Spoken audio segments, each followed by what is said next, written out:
My name is Kayla Halfley, and this is my personal essay. Dungeons & Dragons.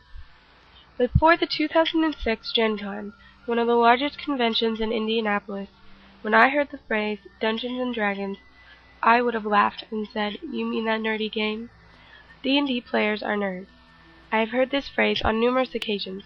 However, after the convention, I could only count myself as one of them. Still, I'm always afraid to talk about it. My father and many others who grew up during the rise of role-playing games have played, so why does it seem like such a reclusive game now? There are many contributing factors to the slander of Dungeons & Dragons, driving many people, including myself, to hide their involvement in the game.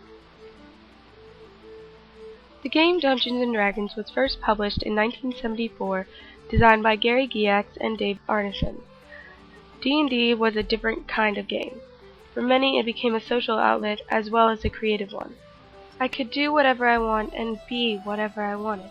In the game, you created characters who were heroes and adventurers. You could pillage a village or purge the dungeons of evil.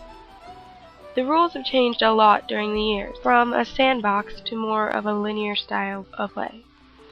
I play with primarily my family, but also some of my father's work friends. I have many characters, but I always end up playing a rogue or a thief. The game of D&D ran into trouble a few short years later, in 1979, with the story of James Egbert III. In 1979, James Egbert wandered into the steam tunnels to commit suicide.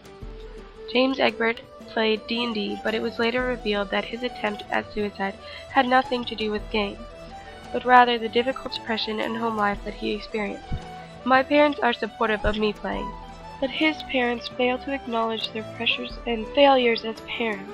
The added media coverage pushed the negative publicity. My uncle actually knew James. While they weren't close friends, and my uncle who played D&D didn't even know that James played, they went to the same high school, and had met briefly in chess club. James, who went by his middle name Dallas, was very smart, but had a tough time with a drug addiction and hanging out with the wrong people, my uncle says. This pattern continued. If a person played D&D, then committed suicide, the parents would blame it on D&D. I am not the least bit suicidal, and I have been playing for over 2 years. In fact, I have had so much fun playing that I couldn't dream of it as a negative influence. But even when the scientific studies disproved the relation, the stigma of suicide remained. One parent named Patricia Pulling made it her life to condemn D&D as satanic or devil worship.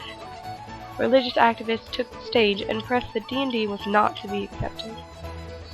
Dungeons & Dragons does have its own world of religions and deities, a lot like the Greek gods and goddesses.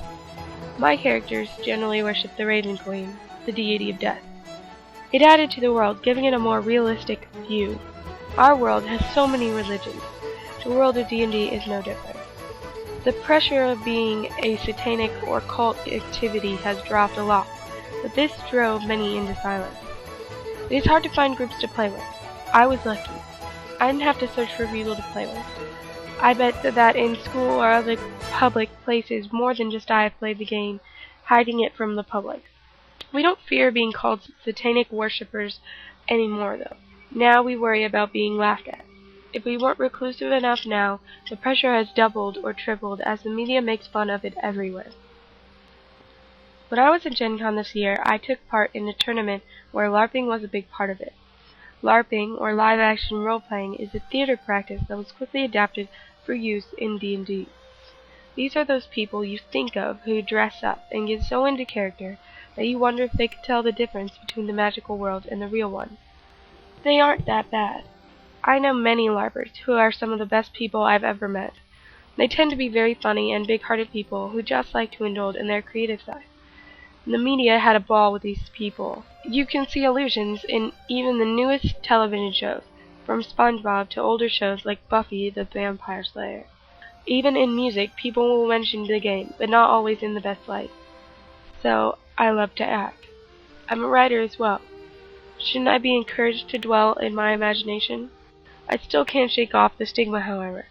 I was even recently laughed at for mentioning that I did something like LARPing. This just makes more people go into hiding. Gen Con is a haven for many players, one safe place to be with other people who do what you love. D&D has carried a heavy stigma and burden since its creation. I, as a player, have been forced to carry this burden sometimes. First it was considered devil worship, and then it was stereotyped as something only the socially inept would partake in, even though it is a social game. It is a prejudice that stays alive, a stereotype which haunts me when I want to talk about it. You would think people would have something better to do than damage something that helps people become social and outgoing. It is silly how a few people can scare others out of what they love. I have decided to be more open about my involvement. Bit by bit, I hope this will encourage others, and one day the stigma will be lessened, if not gone. I am a D&D player, and if that means I'm a nerd, then so be it.